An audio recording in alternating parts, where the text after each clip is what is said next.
네, 여러분 혹시 여러분들은 원하는 어떤 초능력 같은 거 있으신가요? 나에게 이러한 능력이 있으면 나는 세상을 바꿀 것이다. 세상을 바꿀 수 있다. 우리가 초능력 하면은 제일 먼저 떠오르는 인물이 누구죠? 네?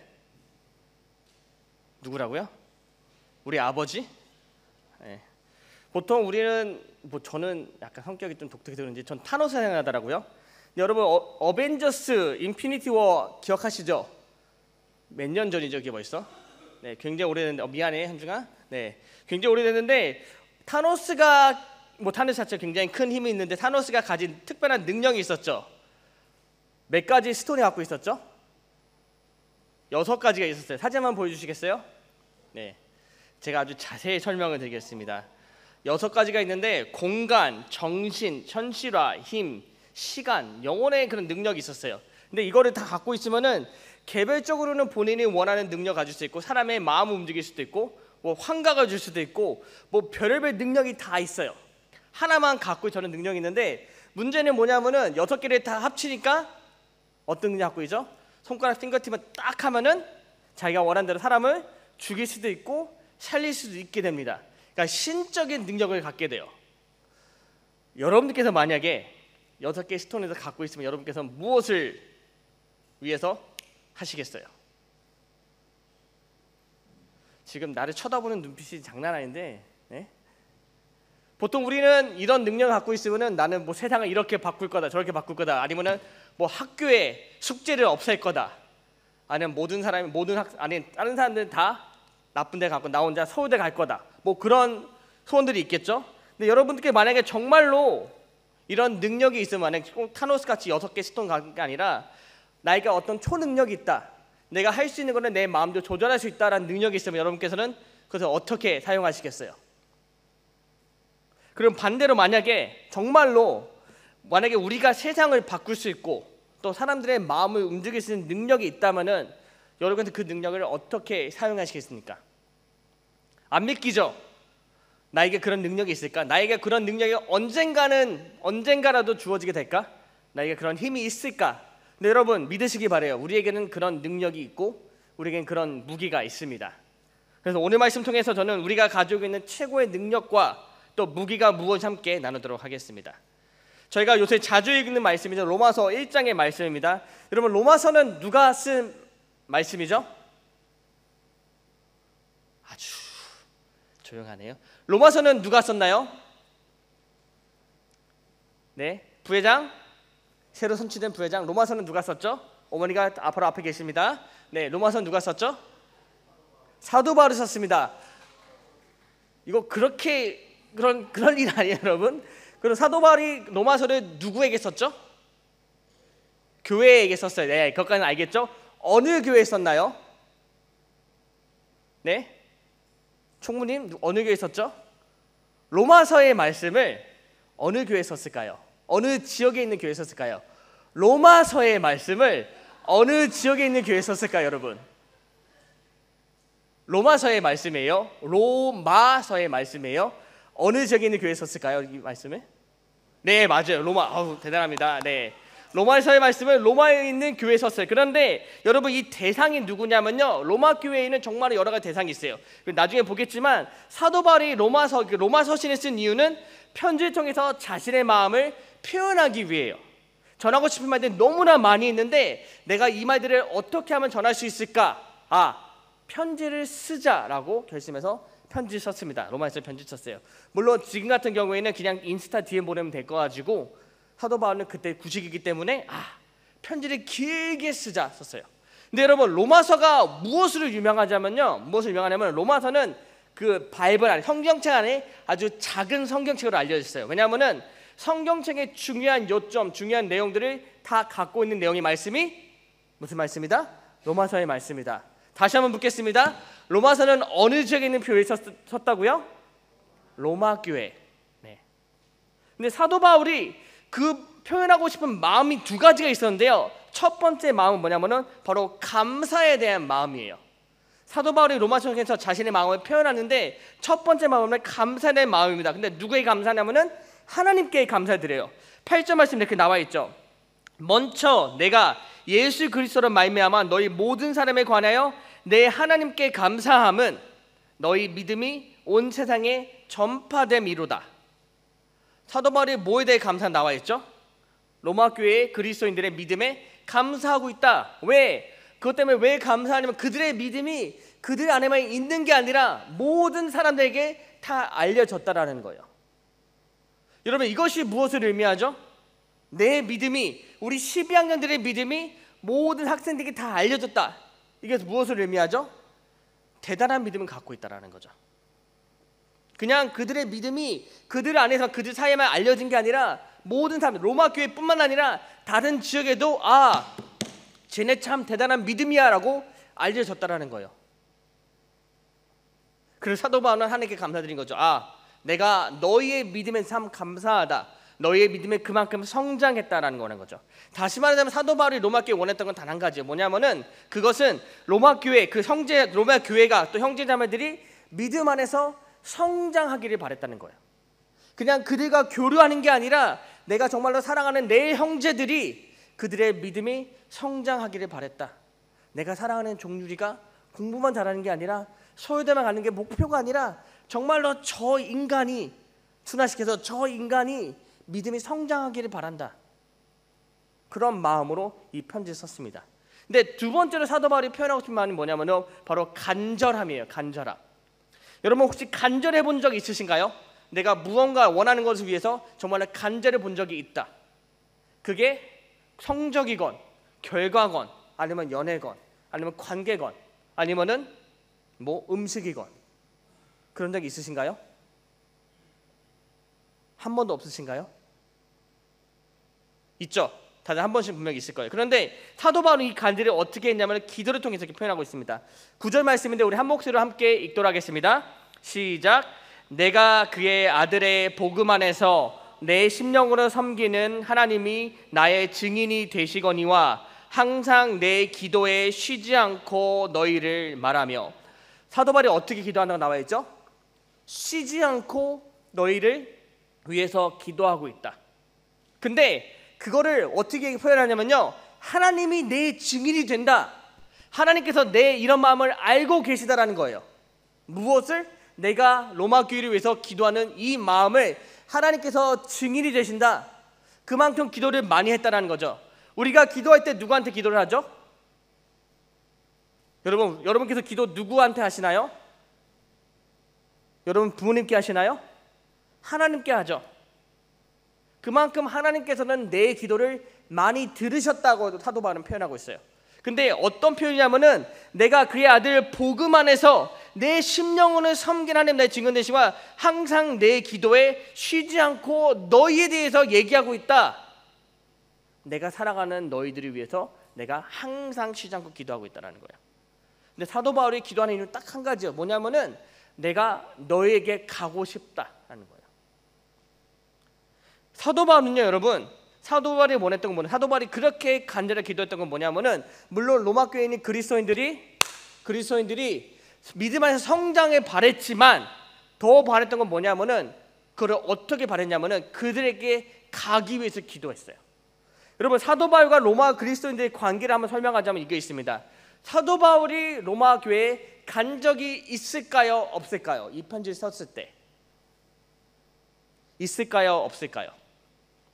우리 12학년들 한번 대답해 볼까요? 사도 바울이 로마 교회에 간 적이 있을까요? 없을까요? 모르겠어요? 아니면 없어요? 없다고? 종민이 맞았어. 한 번도 없었어. 네, 사도 바울은 로마 교회에 간 적이 한 번도 없었습니다. 이 편지 쓰기 전까지. 여러분 굉장히 재밌는 상황이에요. 왜냐하면은 사도 바울이 편지 쓴 내용을 보면 사도 바울이 정말로 로마 교회를 이렇게 많이 아끼고 사랑하는구나 느낄 수 있는데 재밌는 사실은 단 한 번도 그들을 만난 적이 없다라는 거예요. 여러분께서는 이렇게 하실 수 있으실까요? 지구 저 반대편에 어떤 사람들이 존재하는 걸 알고 있는데 여러분들 그들을 위해서 편지를 씁니다. 사랑한다고, 너희 믿음을 성장하기 원한다고 편지를 쓰는 거예요, 여러분. 그러면 그 편지가 얼마나 짧을까요? 예를 들어서 목사님이 온 그 미국 지역에 빌립보 교회라는 곳이 있습니다. 근데 제가 여러분들에게 그 교회 성도들에게 편지를 한번 쓰세요라고 해요. 빌립보 교회 성도 여러분, 안녕하세요. 저는 누구누구입니다. 여러분의 믿음이 성장하기를 바랍니다. 끝. 밖에 안 되겠죠. 근데 사도 바울은 로마서 말씀 보게 되면은 정말로 성경의 모든 내용이 다 함축되어 있을 만큼 그런 내용의 편지를 쓰고 있어요. 재밌는 관계예요, 여러분. 사도 바울이 정말로 전도 여행을 3번이나 갔음에도 불구하고 로마에는 한 번도 간 적이 없었습니다. 정확히 표현하자면은 한 번도 갈 수가 없었어요. 왜? 성령께서 막았기 때문에. 13절에 이렇게 나와 있죠. 형제들아, 내가 여러 번 너에게 가고자 한 것을 너희가 모르기를 원하지 아니하노니. 어떤 의미냐면요, 여러분, 내가 여러분에게 가고 싶었던 게 정말로 그게 있는데 여러분 정말로 내 마음을 알았으면 좋겠어요. 내가 여러분을 만나고자 하는 마음을 여러분 정말로 알았으면 좋겠어요. 나는 노력했지만, 정말로 노력했지만 성령께서 그때마다 막으셨어요라고 얘기하고 있는 거예요. 사도 바울이 그토록 가고 싶었던 이유는 무엇일까요? 사도 바울이 정말로 원했던 건 무엇이냐면요, 사도 바울이 원했던 건 로마 교회 가는 거지만 그것을 왜 하기 원했는지, 사도 바울이 정말로 원했던 건 뭐냐면은 사도 바울은 로마 교회에 열매 맺기를 원했어요. 단순히 그곳에 가고 싶었던 것뿐 아니라 그곳에 가서 원했던 건 단 한 가지, 로마 교회의 그리스도인들이 열매 맺기 원했다는 거예요. 13절에 이렇게 나와 있죠. 이는 너희 중에서도 다른 이방인 중에서와 같이 열매를 맺게 하려 함이로되. 내가 정말로 너에게 가고 싶었는데 내가 수차례 너에게 가고 싶어서 여러 번 시도하였으나 한 번도 가지 못했다. 하지만 내가 정말 너에게 가고 싶었던 이유 이거다. 너희가 열매를 맺게 하려 함이로다. 사도 바울은 로마 교회가 믿음 안에서 열매를 맺기 원했습니다. 여러분, 당시 로마 교회 상황은 이랬어요. 여러분, 로마가 어느 도시였나요? 어떤 도시였죠? 지금 혹시라도 내 옆에 있는 형제 자매들이 졸고 있다면은 한번 살짝 치세요. 일어나 좀. 네. 여러분, 로마 교회가 어떤 수도였죠? 어떤 도시였죠? 로마는 아주 작은 도시였나요? 로마는 정말 보잘것없는 그런 도시였나요? 로마는 강력한 로마 제국의 수도였습니다. 캐피탈이에요, 캐피럴. 그렇죠? 호치민보다 훨씬 큰 도시가 로마였어요. 여러분 혹시 서울 다 가보셨죠? 서울이 어떤가요, 여러분? 혹시 서울역에 내려보신 분, 서울역 가보신 분 어떻죠? 복잡해요. 혹시 일본 가보신 분, 손 한번 들어볼까요? 네, 내가 아는 사람이 지금 몇 명인데 왜 손은 안 되지? 네, 혹시 시부야 가보신 분, 시부야 크로싱 가봤죠? 거기 어떻죠? 복잡해요. 낮에 가면 그나마 괜찮은데 밤에 가잖아요. 사람들이 진짜 많아요. 분노의 질주 3탄 보신 분 봤죠? 그때 주인공이 빨간 차를 끄고 드리프팅합니다. 어디서? 시부야 크로싱에서. 사람들이 얼마나 많이 있죠? 네, 진짜 많아요. 제가 여러분들 MZ세대 표현을 잘 못하겠지만 강대상 앞에서 겁나 많습니다. 그렇죠? 근데 여러분, 로마가 바로 그런 곳이었어요. 가장 강력한 나라, 강력한 제국의 그 나라의 수도가 바로 로마였습니다. 그런데 여러분, 그곳에는 어떤 사람들이 모여있을까요? 로마인들만 모여있을까요? 그곳에는요, 노예들도 있었고요, 정말 전국 방방 곳곳에서 모든 사람이 다 모여있었어요. 다시 얘기하지만 로마 교회에는요, 유대인들도 있었고 헬라인들도 있었고 로마 사람도 있었습니다. 완전히 다 그러니까 짬뽕이요, 진짜 그런 곳이었습니다. 그런데 여러분 생각해 보세요. 유대인들이 이방인 그리스도인을 인정했을까요? 인정하지 않았을까요? 조금도 인정하지 않았습니다. 왜? 쟤네들은 이방인이야. 이 당시에는 그 이방인들에게 복음이 전파되는 게 물론 시작되었지만 그것도 인정되지 않는 상황이었습니다. 비록 그 교회 안에는 이방인들이 있었고 헬라인들이 있었고 유대인들도 있었지만 유대인들 그리스도인들은 그곳에 있는 이방인들을 인정하지 않던 상황이었어요. 왜냐하면은 유대인 그리스도가 가졌던 그런 생각과 인식이 있었기 때문에 비록 이방인들이 예수 그리스도를 믿고 돌아오고 있었지만 그들을 인정하지 않고 오히려 그들을 무시하는 상황이었습니다. 그래서 사도 바울이 그들에게 쓴 편지, 이 로마서의 편지 내용은 뭐냐면은 너희들이 믿음 안에서 성장했으면 좋겠다. 조금 다르게 얘기하면 너희들의 생각과 인식이 바뀌면 좋겠다라는 거예요. 왜? 여기 나와 있죠. 이방인들처럼 이는 너희 중에서도 다른 이방인들 중에서와 같이 열매를 맺게 함이로되. 이방인들이 이런 열매를 맺고 있는데 너희 유대인 그리스도는 아직 맺지 못하고 있다는 거예요. 그들의 잘못된 생각과 인식 때문에. 그것이 무엇이냐? 여러분, 유대인들은 무엇을 믿었나요? 유대인들이 그리스도인이 아니라 유대인들은 어떤 생각을 갖고 있었죠? 그들은 어떻게 하면 믿는다고 생각하고 있었죠?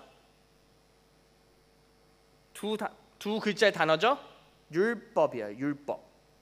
뭐냐면은 유대인들은 아직까지도 비록 그들이 그리스도인이었지만 우리가 율법을 잘 지켜 행하면은 우리가 의에 이르게 될 수 있다고 생각하고 있었습니다. 그런데 이방인들은 어떻게 의에 이르게 되었나요? 믿음이에요. 믿음. 유대인들이 얘기하는 율법은요, 할례도 포함한 율법이었습니다. 그런데 이방인들은 할례를 받을 수가 없었어요. 왜? 그들은 유대인들이 아니니까. 그렇다면은 그들의 그런 이 기준에 의하면은 이방인들은 절대로 의에 이를 수 없게 된다라는 거죠. 왜? 할례를 못 하니까. 그런데 사도 바울이 오늘 얘기하고 있어요.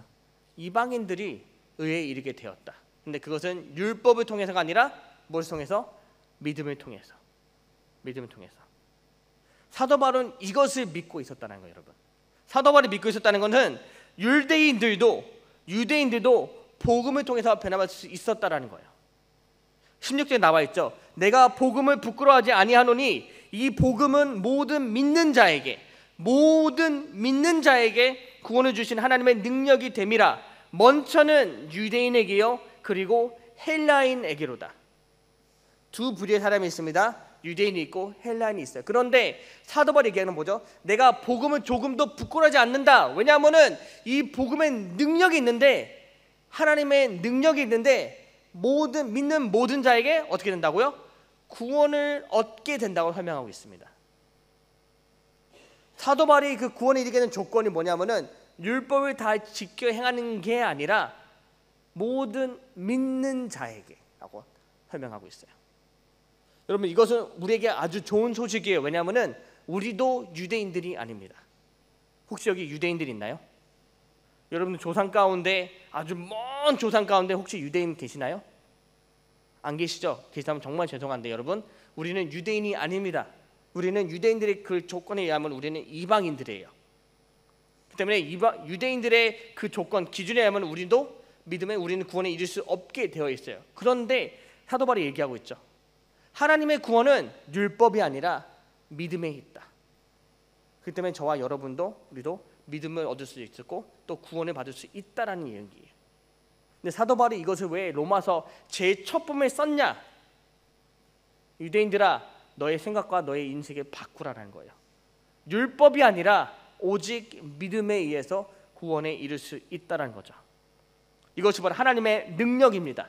하나님의 능력은 무엇이냐면은 모든 사람들이 다 구원할 수 있는데 그 모든 사람들이 어떻게 구원받으시냐면은 예수 그리스도를 믿을 때 우리는 다 구원에 얻을 수 있다는 거죠.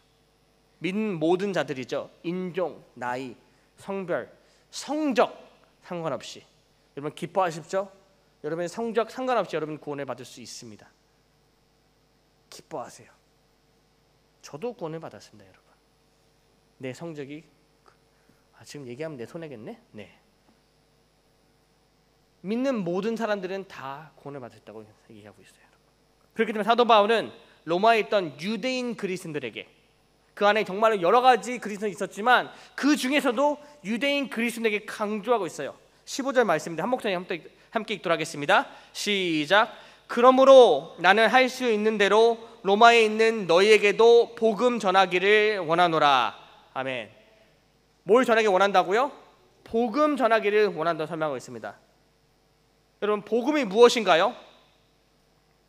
복음이 무엇이죠? 아주 간단해요. 복음, 예수 그리스도가 우리의 구원자 되신다. 그리고 그를 믿는 자마다 뭐라 나와 있죠? 요한복음 3장 16절에 다 멸망한다? 멸망하지 않고 무엇을 얻게 된다? 좋은 성적과 좋은 외모를 얻게 된다? 아니죠? 영생을 얻게 된다. 그게 바로 복음의 핵심이에요, 여러분.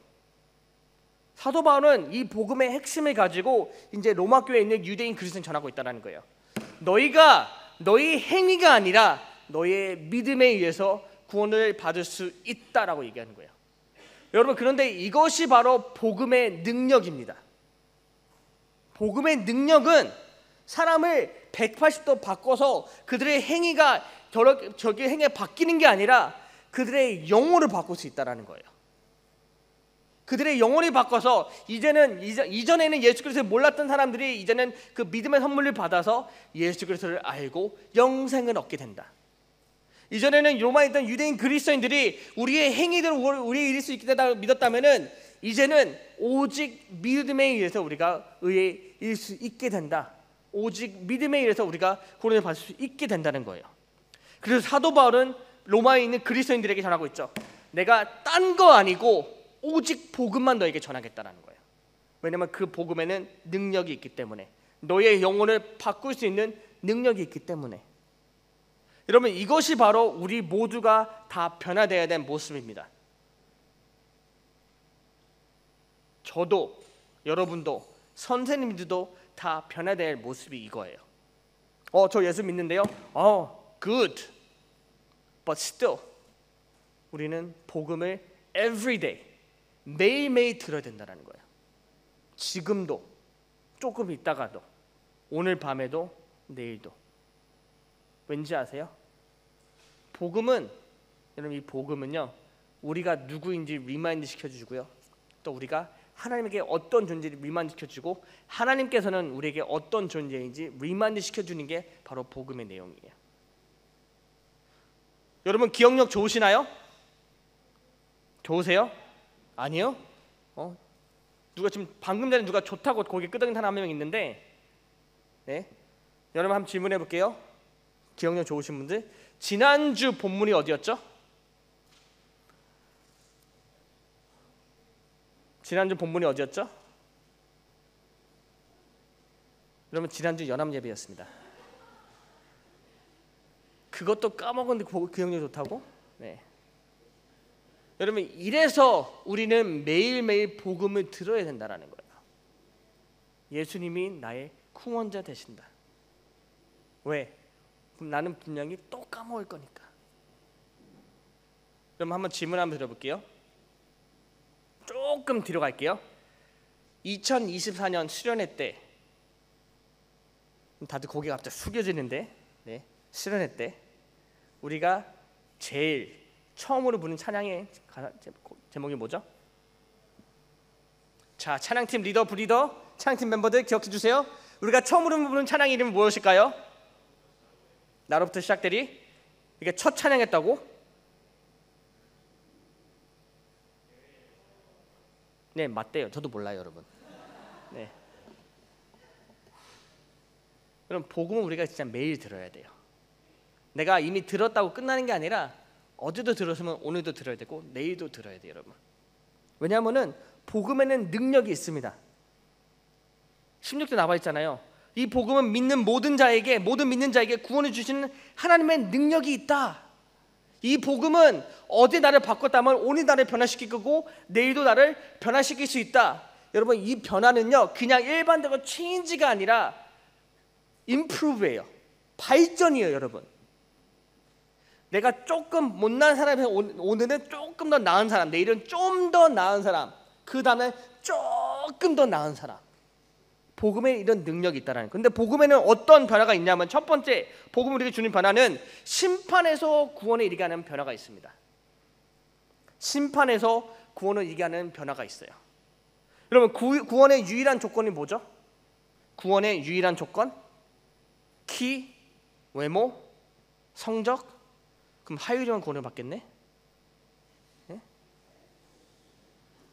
저는 안타깝게도 한 가지가 걸리죠. 뭔지 얘기는 안 하겠지만, 여러분 근데 구원에는요 조건이 단 한 가지예요. 믿음이에요, 여러분. 믿음이에요. 뭐냐면은 구원의 유일한 조건 믿음이라는 건 뭐냐면은 우리가 처음으로 복음을 듣고 예수 그리스도를 믿게 되잖아요. 우리는 심판의 대상이었는데 이제 구원을 받게 된다라는 거예요. 심판은 바로 하나님의 진노를 의미합니다. 왜 너희는 내가 그렇게 너에게 복음을 전했는데 왜 듣고도 듣지 않았느냐, 보고도 보지 않았느냐. 그렇다면 우리는 심판을 받게 되죠. 하지만 우리가 복음을 듣고 믿게 된다면은 우리는 더 이상 심판의 대상이 아니라 구원을 받게 된다는 거예요.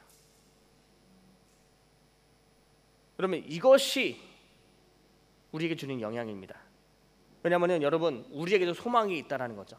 만약에 우리의 행위가 구원에 이르게 한다는 거는 굉장히 절망적일 수밖에 없죠. 왜냐하면 우리의 행위는 절대로 온전치 않기 때문에. 하지만 복음에는요 내가 아니라 하나님께 달려있기 때문에, 구원은 내가 아니라 하나님께 달려있기 때문에 우리에게 소망이 있다라는 거예요. 하나님이 복음과 구원과 생명을 관장하시고 관리하시고 모든 것 주관하시는 하나님께서 이미 결정하셨다는 거. 무엇을? 내가 너를 사랑하기로, 내가 너를 구원하기로.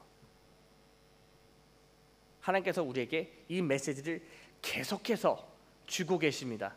무엇을 통해서? 복음을 통해서. 복음을요 쉽게 설명하면 요한복음 3장 16절으로 얘기를 하죠. 하나님이 세상을 이처럼 사랑하사 독생자를 주셨으니 이는 그를 믿는 자마다 멸망치 않고 영생에 얻게 하려 함이로다. 그것을 세 글자로 줄일 수 있습니다. 뭔지 아세요? 사랑해요, 여러분. 하나님이 지금도 우리에게 그 메시지 전하고 있습니다. 사랑해. 사랑한다. 사랑한단다. 그러면 그래서 우리에게 희망이 있다는 거예요. 나는 안 되지만 하나님이 가능하시기 때문에.